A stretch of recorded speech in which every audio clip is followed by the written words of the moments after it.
So today, we have another great recipe, one that is very simple, but is packed with so many great flavors. We're talking cheesy baked spaghetti.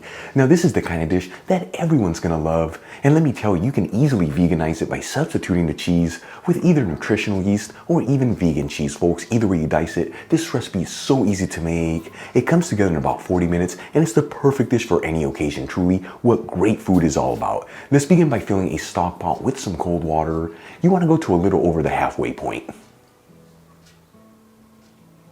Then we'll season generously with sea salt and heat it with a high heat. At the same time, I'm gonna grab a large deep fry pan, heat it with a medium heat, and add in 2 tablespoons of extra virgin olive oil, which is about 30 milliliters. While the olive oil is heating, I'm gonna finely dice 1 small onion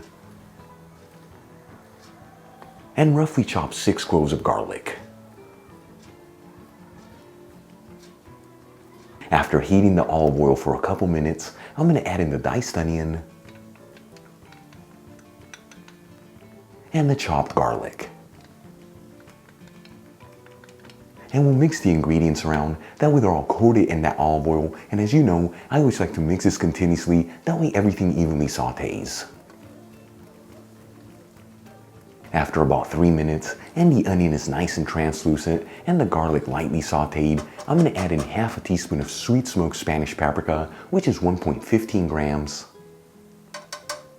And we'll quickly mix it together, that way that paprika is evenly coating the garlic and onions. Now to make this recipe, I'm using a Spanish paprika from Kiva. This is, in my opinion, one of the best Spanish paprikas out there. It's got such an incredible depth of flavors. You'll find a link where you can get this paprika in the description box below, and if you buy it from that link, you'll also get 25% off your order. Once the paprika is well mixed into the garlic and onion, I'm going to add in a 14.5 ounce can of tomato sauce, which is 400 grams. And a 14.5 ounce can of diced tomatoes, which once again weighs in at 400 grams. Then I'm going to add in 1 teaspoon of dried oregano, which is 1 gram. 2 tablespoons of finely chopped fresh parsley, which is 8 grams.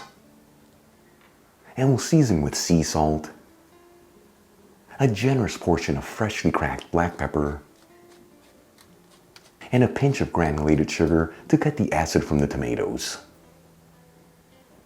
And we'll give this a mix, that way everything is evenly mixed together. Then we'll lower the fire from a medium heat to a low medium heat.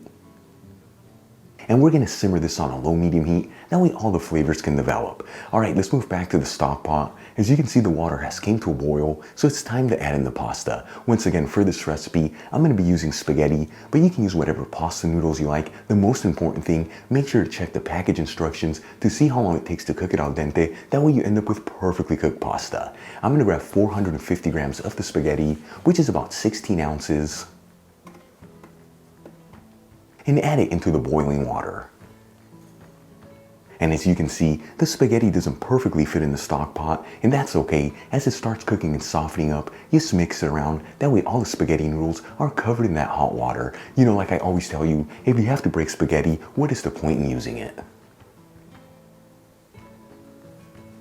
Once the spaghetti's cooked al dente, which is 9 minutes in my case, I'm going to start adding it directly from the stock pot into the saucepan, making sure to shake off any of the excess water. And you know, if a little water gets into the sauce, that's okay. That's just going to help thin it out. That way later on when we bake the spaghetti, it's going to help that tomato sauce not dry up. Once all the spaghetti has been added into the tomato sauce, I'm going to turn off the heat on the stock pot and on the pan with the tomato sauce. And we'll mix the spaghetti around with the tomato sauce, that way everything's evenly mixed together.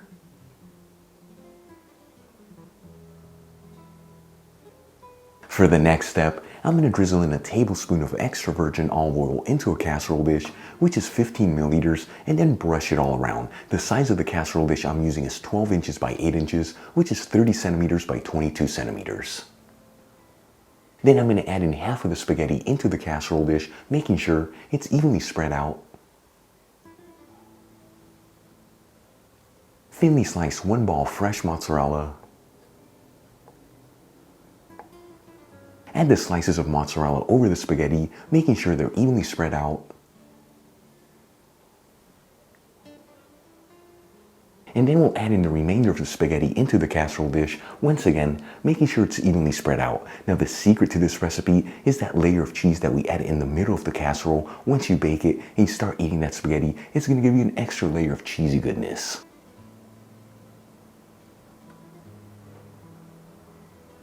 And for the final touch, I'm going to finely grate some manchego cheese over the spaghetti. I'm going to add in about 1 cup, which is 120 grams. The manchego cheese that I'm using has been aged for 3 months, so it easily melts, but it's got a great flavor to it. However, to make this recipe, you can use other cheeses that easily melt, such as cheddar, Gruyere, or even Havarti.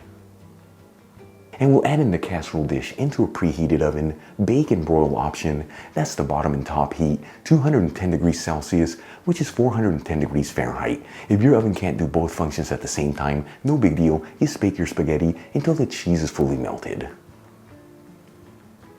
After about 6 to 8 minutes and that cheese is fully melted, this dish is ready to go. I'm going to remove the casserole dish from the oven, and we'll sprinkle it with some finely chopped parsley. Check it out, our cheesy baked spaghetti's done. Such an easy recipe to put together, very simple ingredients, and the aromas are absolutely mind-blowing good. Let's give this a try and see how it tastes.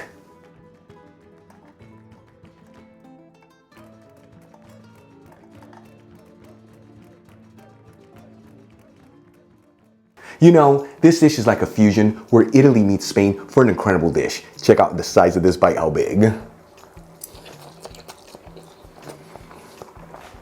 That was kind of greedy. First things first is to cook on the spaghetti. It's perfectly cooked al dente, so it's got some nice texture to it. Then that homemade tomato sauce is absolutely beautiful. And the combination of the manchego cheese with the mozzarella takes it to the next level. You saw this, very easy to make. Comes together in about 40 minutes. Like I told you at the beginning of the video, the perfect dish for any occasion, as everyone is gonna love it. Really quick before I go, a shout out to a couple of my patrons, Robert Jefferson, aka the Kamakura Gardener, Martin John Madsen, Jesper Halloum, Jim Owens, Joan Killico, and Tommy Williams. Again, guys, thank you so much for being patrons of Spain on a Fork. You know how much I appreciate you. For the rest of you, if you're not with me on Patreon and you'd like to support Spain on a Fork, you'll find my Patreon link in the description box below and iCard above. If you enjoyed today's video, hit that like button, leave me a comment below, and don't forget to share this video with your family and friends. That way our Spain on a Fork community can continue to grow. Till the next time, hasta luego.